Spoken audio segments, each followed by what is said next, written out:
당연히 누렸던 일상들이 사소한 것들이 불가능해진 지 1년 반이나 됐습니다.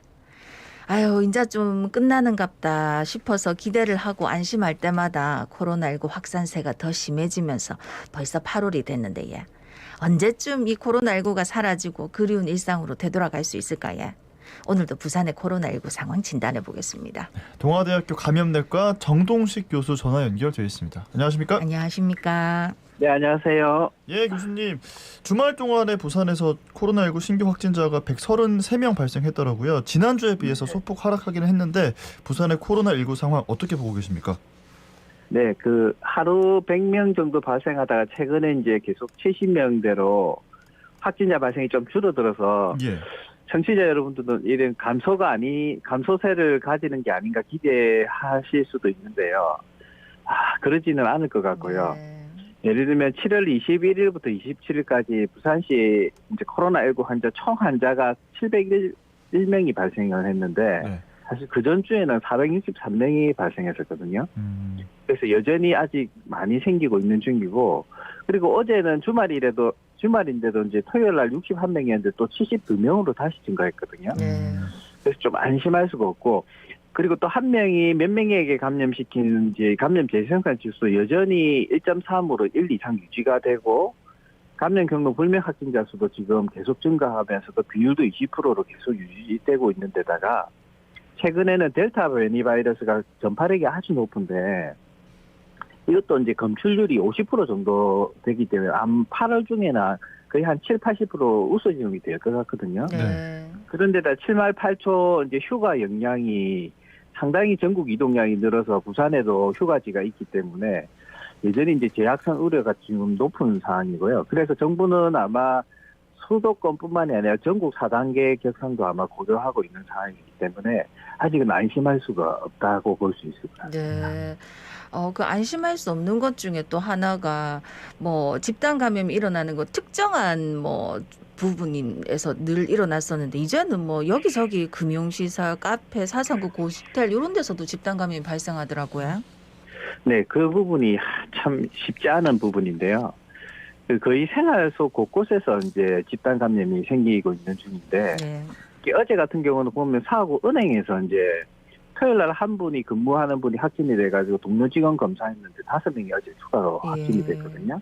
그래서 방문 고객에 대한 조사가 진행될 예정이기 때문에 이 부분도 결과를 봐야 되고, 또 해운대구에 있는 한 카페 이제 운영자하고 방문자 총 6명이 또 확진이 됐는데, 역학조사 결과 발표상으로 보면은 테이블이 한 5개 정도 있는 작은 업소긴 한데 환기가 좀 잘 안 되는 곳이라고 이렇게 발표가 나왔거든요. 네네. 그럼 카페, 우리가 가까이 가는 카페에서 또 생겼고, 그리고 북구 학원 관련해서는 현재까지는 27명, 동래구 쪽에 한 목욕탕은 거의 현재까지 이용자 75명의 직원, 접촉자까지 해서는 거의 108명이 집단 감염이 발생했으니까, 그러니까 일상생활 곳곳에서 연쇄 감염이 이어지고 있는데, 특히 우리 청취자 여러분, 제가 계속 반복해서 말하는 거지만 마스크를 이렇게 벗을 수밖에 없는 환경에서 환기가 안 되는 곳이면 상당히 위험하기 때문에 이런 부분들을 상당히 좀 조심하고 피하셔야 될 가능성이 많습니다. 그리고 또 신세계 센텀시티점의 명품 매장에서 집단 감염이 발생했는데요. 백화점은 네. 또 워낙 많은 사람들이 오가기 때문에 앞으로 확진자가 더 나오는 게 아닐까 이런 우려도 크거든요. 네. 저는 사실 백화점은 사실 높이도 상당히 높고 환기가 잘 될 걸로 생각을 네. 했는데, 이게 이제 여름이 되면 또 이제 또 문을 꼭 닫아두고 또 에어컨을 작동하고 그래서 조금 불안한 부분이 있는데요. 일단은 이쪽 백화점은 직원하고 직원 지인 중심으로 해서 12명이 생겨서 아마 방문자 조사가 이루어질 예정인데, 네. 현재까지는 직원 휴게실을 통해서 감염 전파가 되지 않았을까라고 보고 있지만, 만약에 방문자 중에서도 또 감염이 나온다면 그쪽 백화점 공간 환기라든지 이런 부분도 적절한 건지 다시 체크해봐야 될 수 있거든요. 네. 서울 강남의 현대백화점에서 이제 식품 코너를 중심으로 해서 감염이 이제 전파됐던 그런 사례도 있기 때문에 추후 이제 방문자 검사 결과가 아주 중요할 것 같습니다. 그럼 교수님 이렇게 곳곳에서 집단 감염이 계속 나오니까 이게 역학조사가 물리적으로 가능합니까?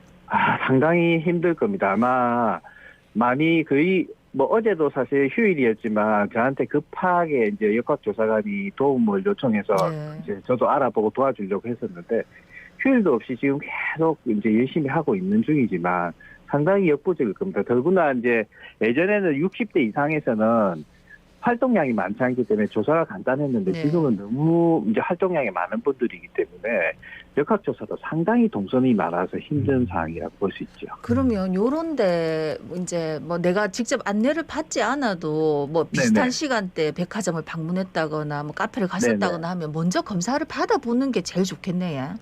맞습니다. 예, 특히 며칠 지난 상황이면 바로 이제 그쪽에 본인이 그쪽에 동선이 겹쳤다고 생각하시면 바로 선별진료소 쪽에 가셔가 검사를 하시는 게 좋겠죠. 예. 그리고 또 이 학생 감염자도 나오고 있는데 2학기 네. 전면 등교가 가능할지 좀 걱정스럽거든요. 어떻게 보십니까? 아이고, 저는 2학기 초기에는 불가능할 것 같습니다. 네. 이게 왜냐면 네네.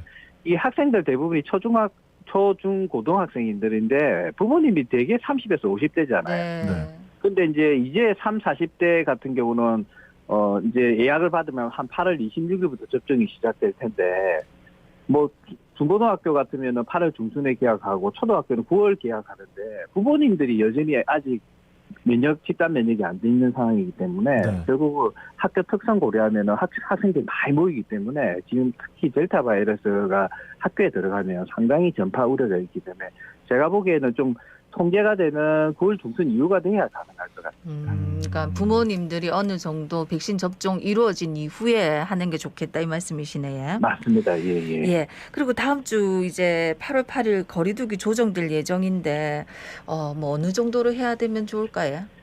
근데 지금 현재는 3단계 유흥업소 오정하고 노래방 금지가 유지되고 있는데요. 저는 아마 8월 8일 지나서도 이 단계는 최소한 유지될 것 같고 왜냐하면 7월 말 8월 초 휴가 영향으로 이동이 상당히 많이 있거든요. 네. 그래서 이 재확산의 우려가 지금 상당히 높은 상황인데 뭐 필요하면 4단계를 선제적으로도 고려해봐야 될 수도 있는 그런 상황이기 때문에 상당히 이게 완화를 하긴 힘듭니다. 지금 최근에 그 금요일하고 어제하고 저희 병원에도 2명의 50대 위중증 환자분이 전원돼서 입원을 하셨거든요. 예. 예.